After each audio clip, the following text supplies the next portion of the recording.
Nkechi Obesai sat quietly at the long, shiny mahogany table, surrounded by her fiancé's rich and well-dressed family.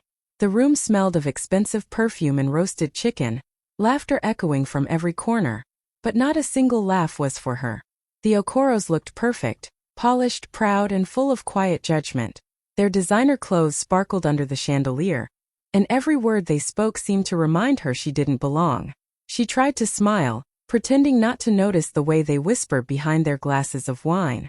Her fingers played nervously with her napkin, as she listened to their stories about vacations in Paris and business meetings in Dubai. No one asked about her. No one cared. Even Chijioke, her fiancé, seemed too busy impressing them to notice her silence. Still, Nkechi kept her head high. Her late mother's voice echoed in her mind. "Never let anyone make you feel small, my daughter." She took a deep breath and looked around the table, reminding herself that grace was her armor. They might see her as an outsider, but she knew something they didn't. She was far more than the quiet girl they were trying to humiliate. The laughter around the table grew louder, but the jokes weren't funny anymore. They were sharp and aimed straight at her. One of the aunts leaned closer to another and whispered just loud enough for Nkechi to hear. Chijioke really found himself a simple girl. The other aunt chuckled, swirling her wine glass. I just hope she at least knows how to serve water properly. These village girls can surprise you."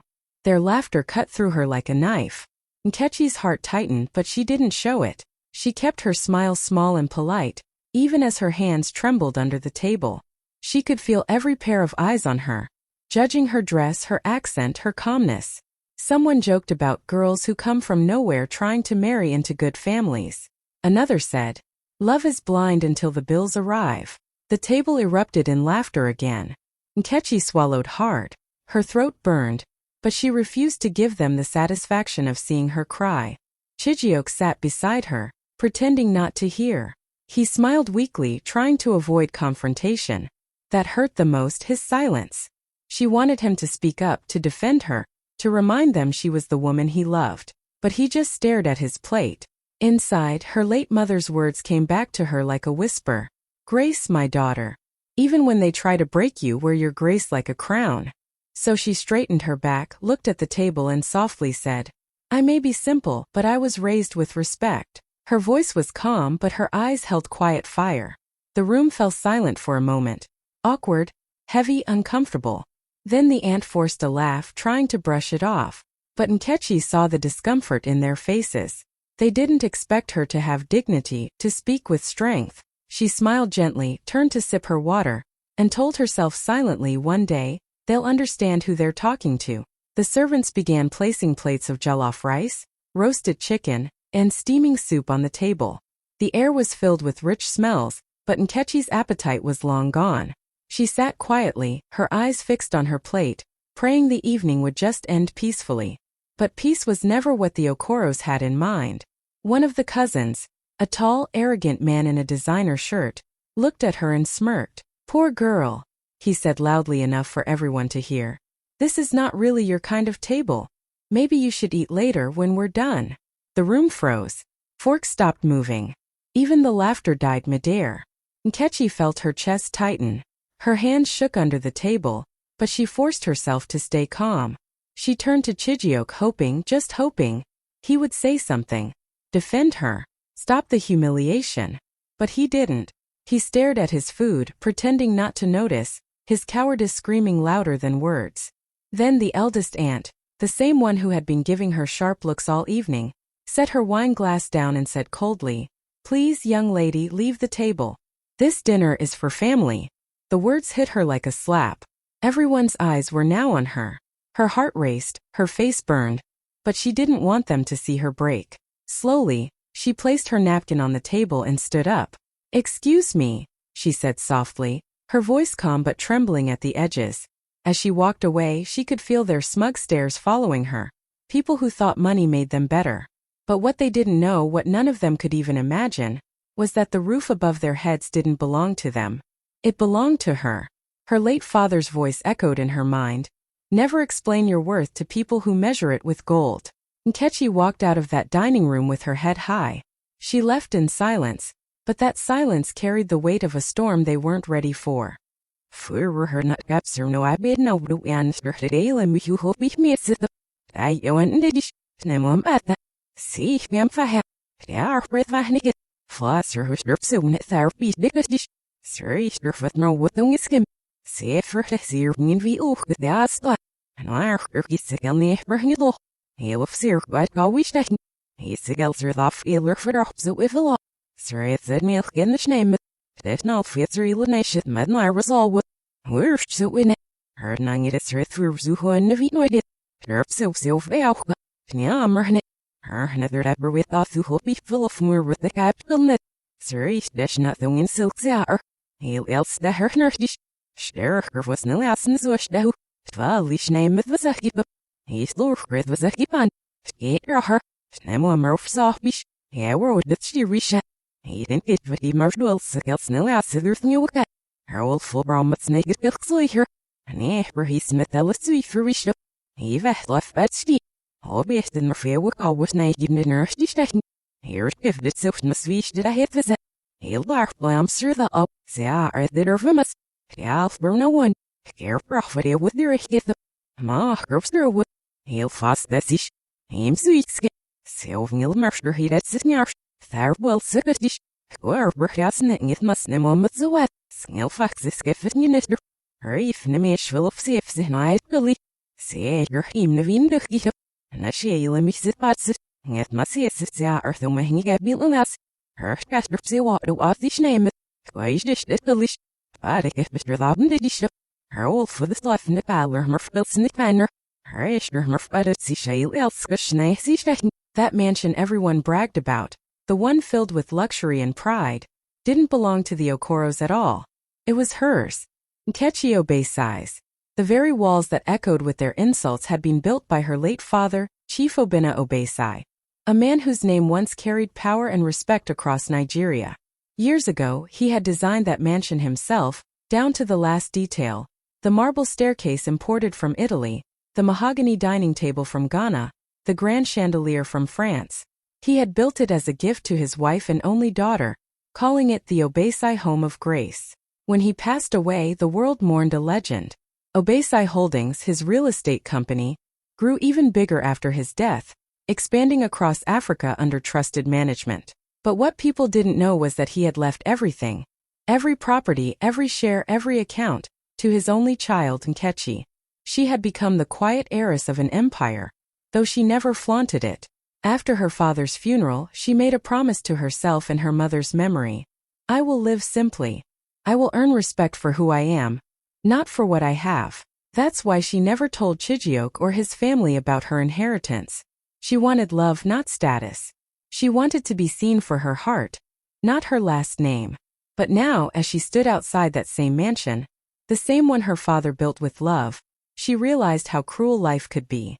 The people who insulted her were sitting under her father's roof, eating dinner at her family's table, laughing at his daughter. Tears filled her eyes, but she smiled through them.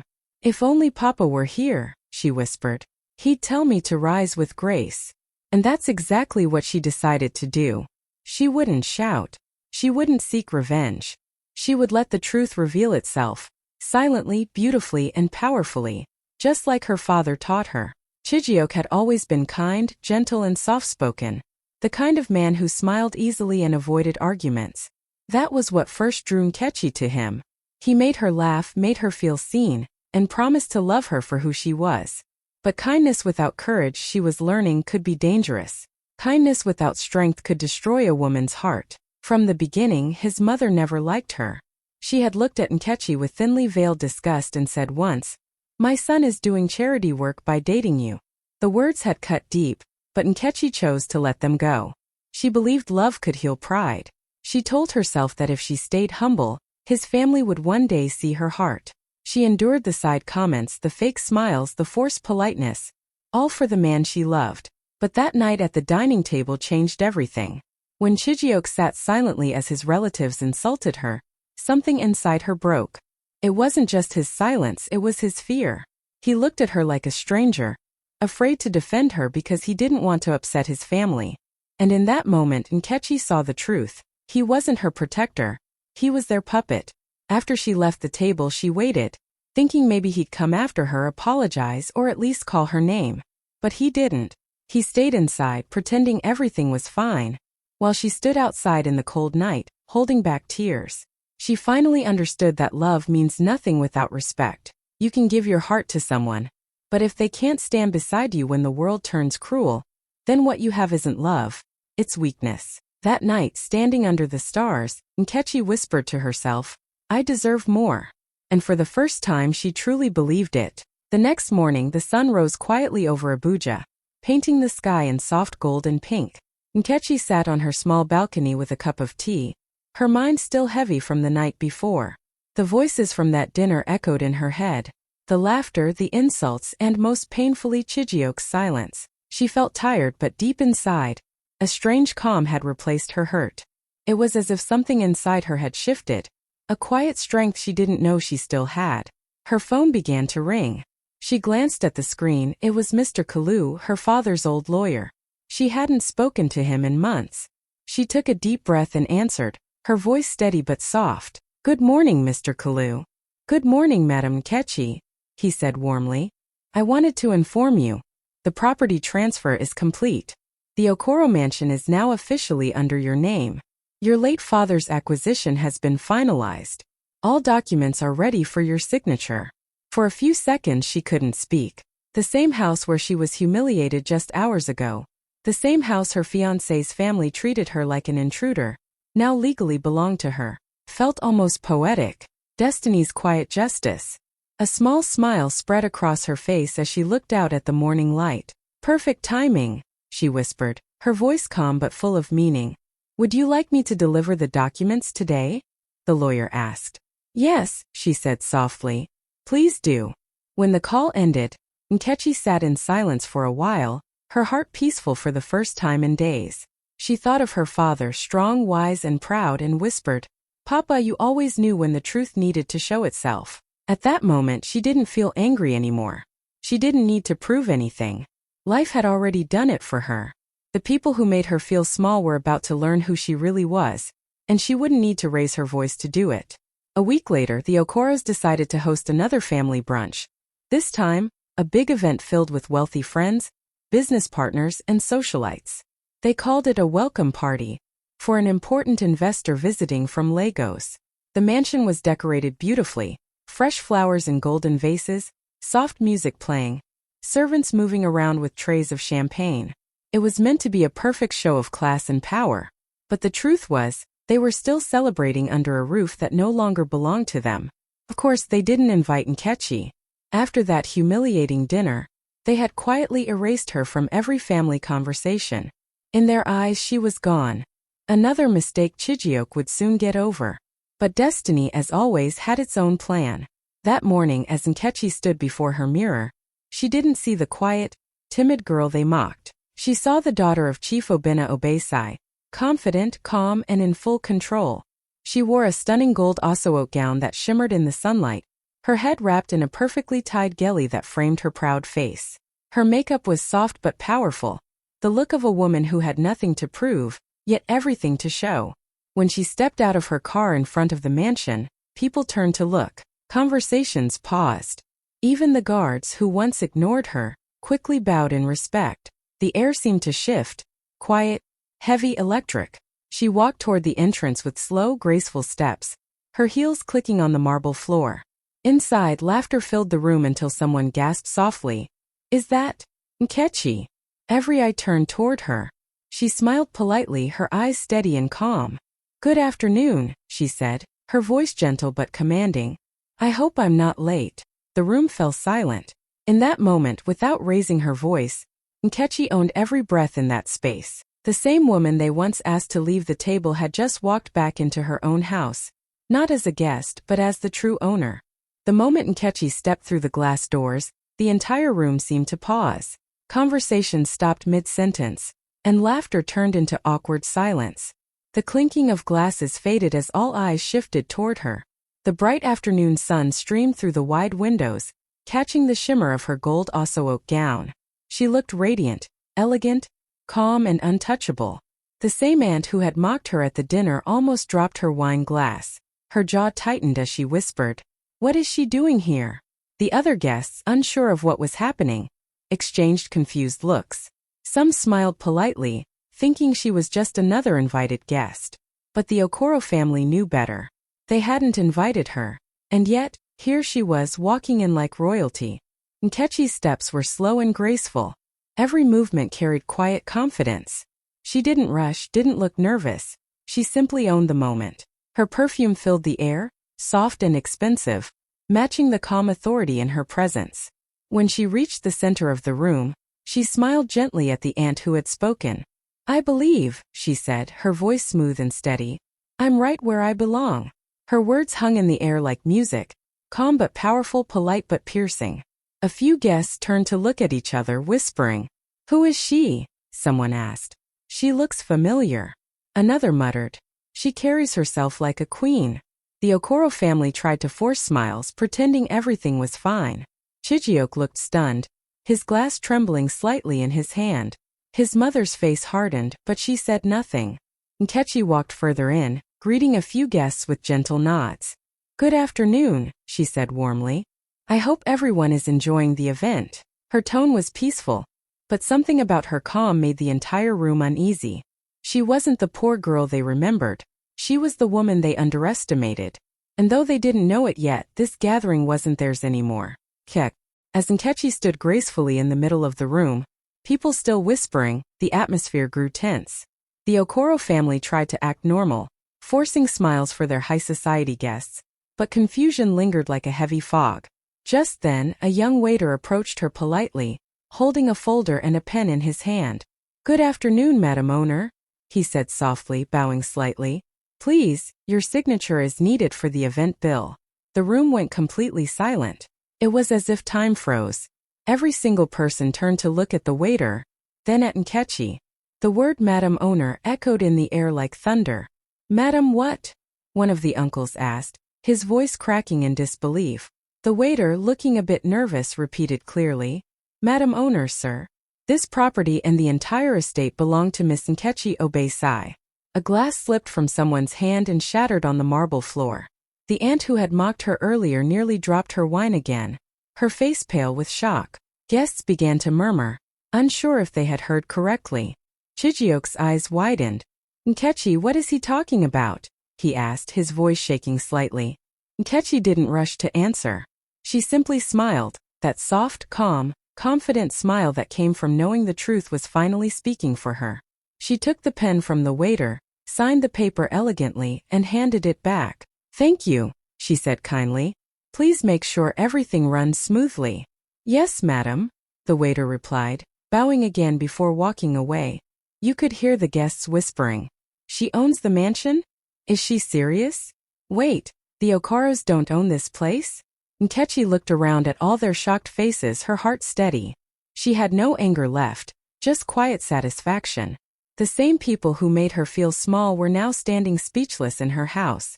She turned to them gently and said, "Please don't stop your party. I insist, make yourselves comfortable. In my home."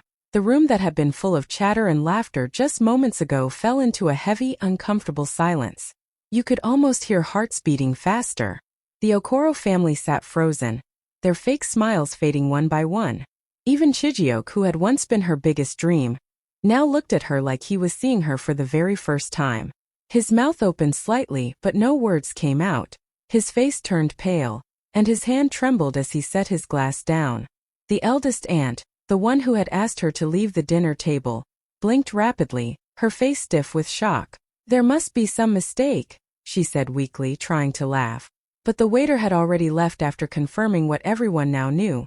The mansion, the grand estate, the luxury they bragged about, it all belonged to Nkechi Obei-sai. Nkechi stood calmly in the center of the room, her gold osso-oak gown glowing under the chandelier. She didn't rush to explain or justify herself. Instead, she reached for the folder on the table, flipped to the last page of the property document, and signed her name slowly and gracefully. Every stroke of her pen felt like poetic justice. When she was done, she smiled gently and handed the file back to the stunned event manager. "Thank you," she said, her voice steady and kind. "Please make sure everyone is comfortable in my home." The words landed like thunder. "In my home." Gasps rippled through the room. Some of the guests tried to hide their surprise, while others stared openly, unable to believe what they were witnessing. Chijioke finally spoke, his voice shaking. "Nkechi, you never told me." She looked at him calmly and replied, "You never asked." Then she turned her gaze toward his family, still frozen in disbelief. In that moment, Nkechi didn't need revenge or raised voices. Her power was in her peace. The same woman they once humiliated was now standing tall, calm, and untouchable, owning not just the house but her dignity. Nkechi stood still for a moment, letting the silence linger. Every pair of eyes in the room was fixed on her, shocked, confused, and embarrassed. Then, with a quiet breath, she turned to face them. Her voice was calm, soft, but carried a weight that filled every corner of the room. "My father bought this mansion years ago," she began. "Chief Obina Obesai, maybe some of you have heard of him. He built this home long before the Okoros ever moved in. When he passed away, everything he owned was left to me." A few guests gasped softly. The Okoro family looked like the ground had been pulled out from under them. Chijioke's mother's lips trembled, her eyes darting toward the walls as if seeing them for the first time. Nkechi continued, her tone steady and graceful. "I didn't correct anyone before. I thought staying humble would earn me respect. I thought people would see my heart, not my background. But I was wrong.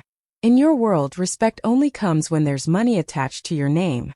Her words were not angry. They were honest, full of quiet truth. She looked around the room, her eyes meeting each of theirs. "You judged me because I didn't show what I had. You mistook humility for weakness. But strength isn't loud. Sometimes it just waits for the right moment to speak." No one said a word. The air felt thick, almost sacred. Even the guests who didn't know her could feel the power in her calmness. She smiled softly, her eyes glistening. "I never wanted to embarrass anyone," she said gently. "I just wanted you to understand. A woman's worth isn't measured by what she wears, or where she comes from. It's in how she carries herself when the world tries to shame her." Her words cut deeper than anger ever could. The same table that once silenced her now sat speechless before her. And this time it was respect that filled the air. As Nkechi turned to leave, the room stayed frozen in awkward silence. The same people who once laughed at her now couldn't even look her in the eye. Her heels clicked softly against the marble floor. Calm, steady, powerful. Just as she reached the door, one of the aunts, her voice shaky, called out, "Nkechi, please wait, we didn't know." Nkechi stopped. For a moment she didn't turn around. She just stood there, her back straight, her chin high. Then slowly she looked over her shoulder, her eyes calm but sharp. "Exactly," she said softly. "You never cared to know." Her voice wasn't loud, but it carried more weight than any shout could. The aunt's eyes filled with guilt, and Chijioke looked down, unable to meet her gaze. He wanted to speak, but words failed him. His silence, once harmless, now felt heavy, the kind that destroys love. Nkechi gave a small, polite smile. Not bitter, not proud, just peaceful. "I wish you all well," she said simply. And with that, she turned and walked away. Her gold Oseote gown shimmered under the chandelier lights, every thread catching the glow like tiny flames. Each step she took felt like poetry, elegant, powerful, and final. People whispered, some with regret, others in awe. Even the waiter who had spoken earlier watched her go with quiet admiration. She didn't need to raise her voice or seek revenge. Her grace was her revenge. As she stepped outside, a gentle breeze met her, brushing against her face like freedom. The mansion behind her buzzed with confusion and shame, but Nkechi didn't look back. She had walked into that house as someone they mocked, and she was leaving as the woman they would never forget. Her walk wasn't just an exit, it was a statement. Every step said, "You tried to make me small, but I was never meant to fit at your table. I was meant to own it." That night, long after the brunch had ended, someone uploaded a short video clip from the event to social media. Within minutes, it began to spread like wildfire. In the clip, you could see Nkechi standing in her golden Oseote gown, calm and radiant. The waiter approached her politely and said, "Good afternoon, Madam Owner. Your signature is needed for the event bill." The camera captured the stunned faces of the Okoro family. Their wide eyes, dropped jaws, and frozen expressions. People everywhere were watching. Comments flooded in. "She's the one who owns the mansion? The poor girl they humiliated just walked in like a queen. Wow. Grace, humility, and power all in one person." The clip was shared thousands of times in just an hour, trending across Instagram, Twitter, and Facebook. Viewers were mesmerized not just by the reveal, but by the way Nkechi carried herself. She didn't yell. She didn't insult anyone. She didn't need to. Every gesture, every calm smile, every poised step spoke louder than words ever could. People called her story inspiring. "This is how a woman rises with dignity," one comment read. Another said, "She didn't need revenge. Her grace did it for her." Even news outlets picked up the story the next morning, sharing the clip with headlines like, "The poor girl who owned the mansion," and "Abuja heiress turns humiliation into graceful power." The world was watching, captivated by her quiet strength. In the following days, messages poured into Nkechi's phone, strangers praising her courage, telling her she had inspired them to stand up for themselves, to carry themselves with dignity no matter the circumstances. She read them all, smiling softly. For the first time, she realized the true power of her father's lesson. Humility and patience could speak louder than anger, pride, or revenge. Through grace, she had reclaimed not just her inheritance, but the respect she had always deserved. And the world had witnessed it. Weeks later, Nkechi's story had reached every corner of Nigeria. She was featured on the cover of a leading business magazine as the new CEO of Obesi Holdings, the real estate empire her father had built and she had inherited. The article highlighted not just her wealth, but her grace, intelligence, and the quiet strength that had made her rise above humiliation and betrayal. At the photo shoot, she wore a breathtaking emerald gown that shimmered under the studio lights.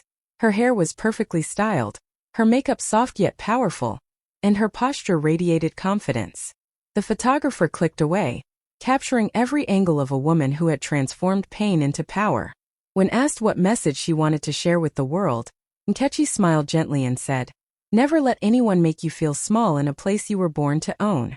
Stand tall, speak with dignity, and let your strength shine quietly." The magazine's caption summed her journey up perfectly. She didn't raise her voice, she raised her value. Her story went viral again, inspiring thousands of young women across Africa. They shared her photo, her words, her journey from humiliation to triumph. Nkechi looked at herself in the mirror that evening, the emerald gown flowing around her like liquid light. She remembered the dinners, the insults, the moments she had doubted herself. Now she didn't just own a mansion or a company. She owned her story, her power, and her destiny. In that quiet moment, she whispered to herself, "I didn't need to fight to be seen. I just needed to rise." And with that, she smiled fully, confidently, completely.